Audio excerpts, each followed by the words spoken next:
Welcome to Bible in a Year with Scott Purcell. I'm so glad you're joining me. This is a daily reading of portions of the Bible, following a plan that will include the entire Bible in a year. And now, let's open the book and begin our readings.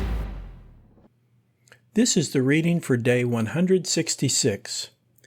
If your reading is aligned with the calendar year in a non-leap year, this is for June 15th, or in a leap year, for June 14th.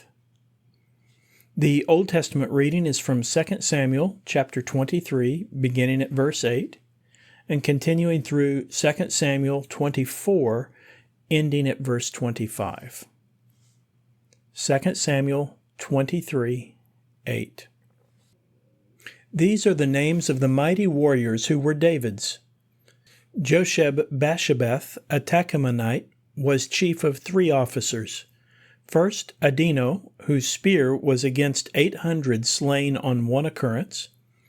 Next to him, Eleazar, the son of Dodo, the son of an Ahohite, was among the 3 mighty warriors with David when they defied the Philistines, and they gathered there for the battle, and the men of Israel withdrew. He stood up and struck down the Philistines until his hand grew tired, and his hand clung to the sword, and Yahweh brought about a great victory on that day. Then the army returned back to him only for stripping the dead. Next to him was Shammah, the son of Agi the Hararite. When the Philistines assembled at Lehi, a plot of the field was there filled with lentils, and the army fled there from the presence of the Philistines. But he took a stand in the middle of the plot of land and defended it. He killed the Philistines, and Yahweh brought about a great victory. Then 3 of the 30 leaders went down and came to David at the time of the harvest, to the cave of Adullam, while a group of the Philistines were camping in the valley of the Rephaim. Now at that time David was in the stronghold, and a garrison of the Philistines was in Bethlehem at that same time. David said longingly, "Oh, that someone would bring me a drink of water from the well of Bethlehem that is at the gate." So 3 of the mighty warriors broke into the camp of the Philistines, and they drew water from the well of Bethlehem that was at the gate, and they carried it and brought it to David. But he was not willing to drink it, but poured it out to Yahweh. He said, "Far be it from me before Yahweh that I should do this.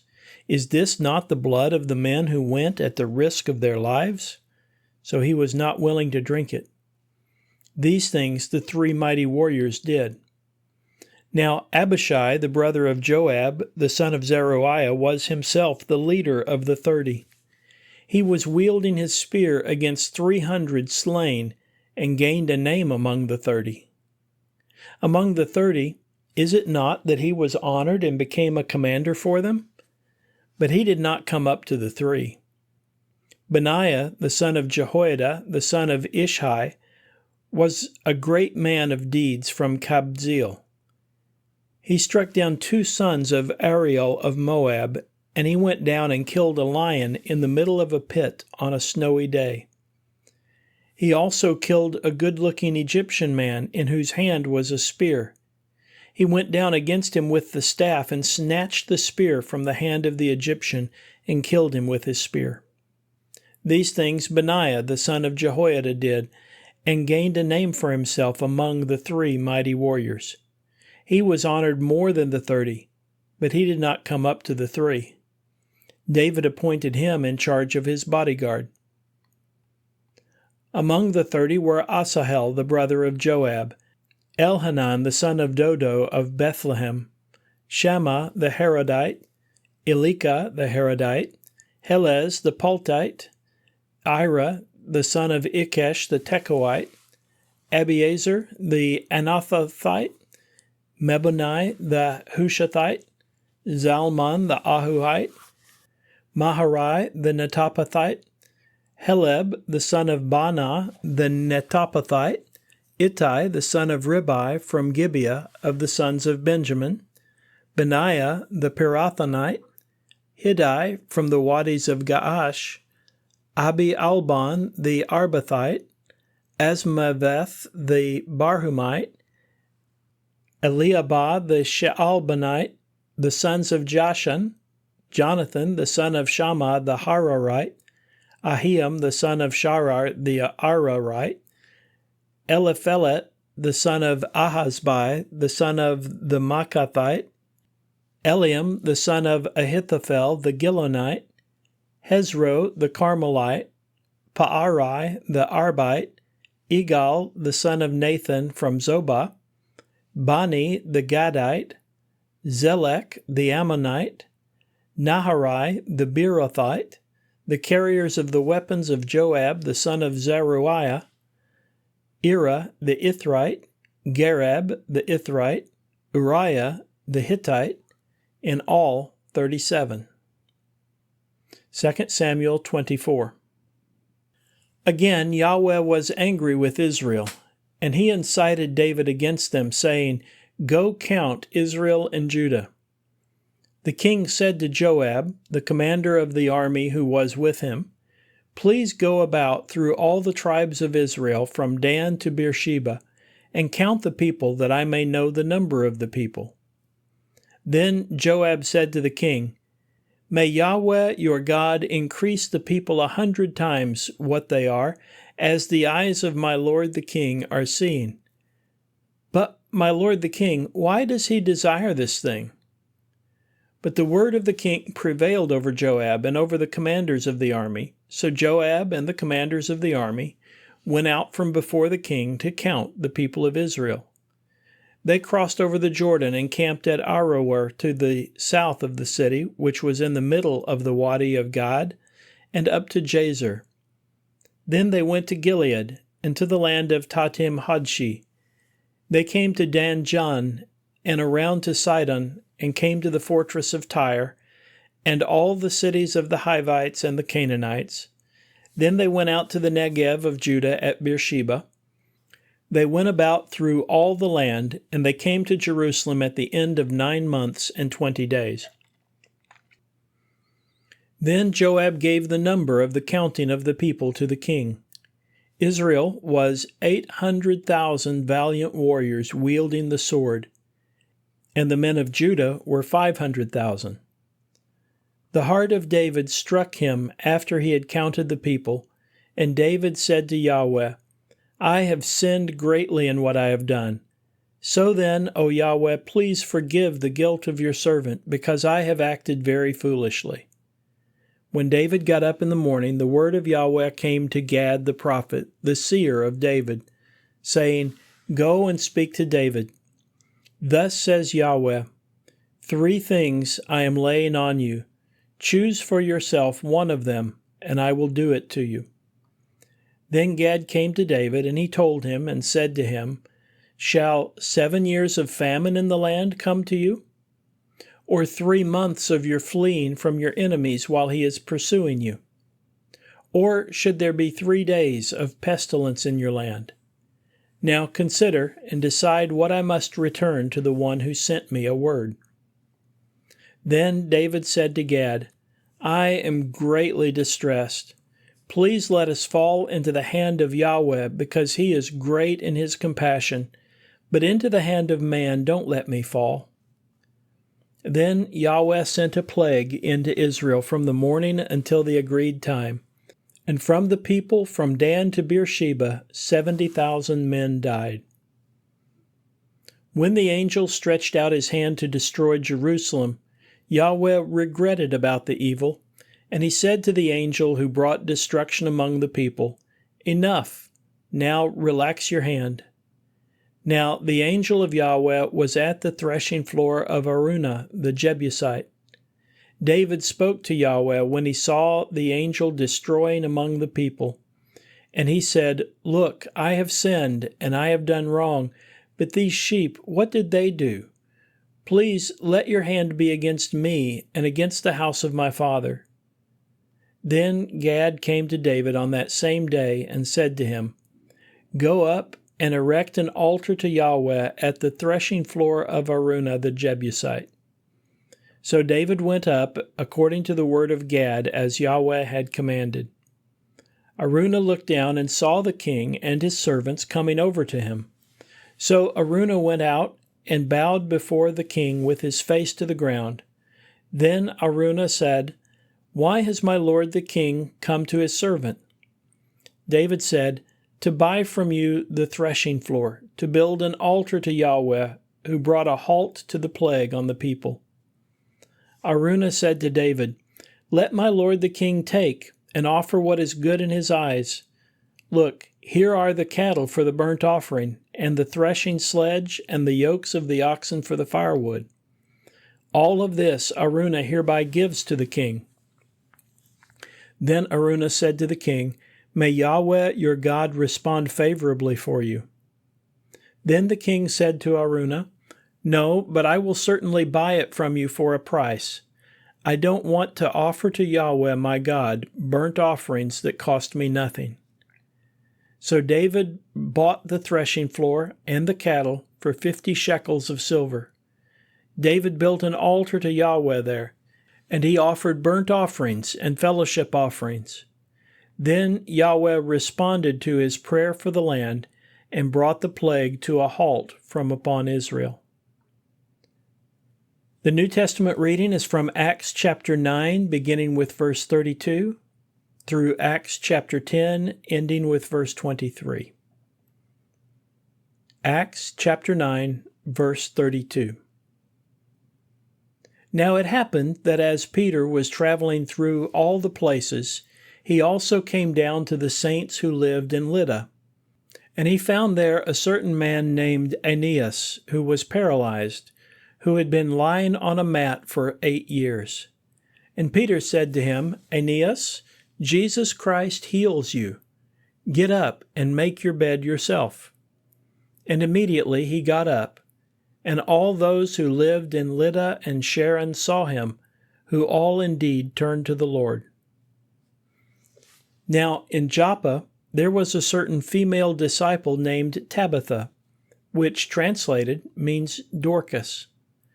She was full of good deeds and charitable giving, which she was constantly doing.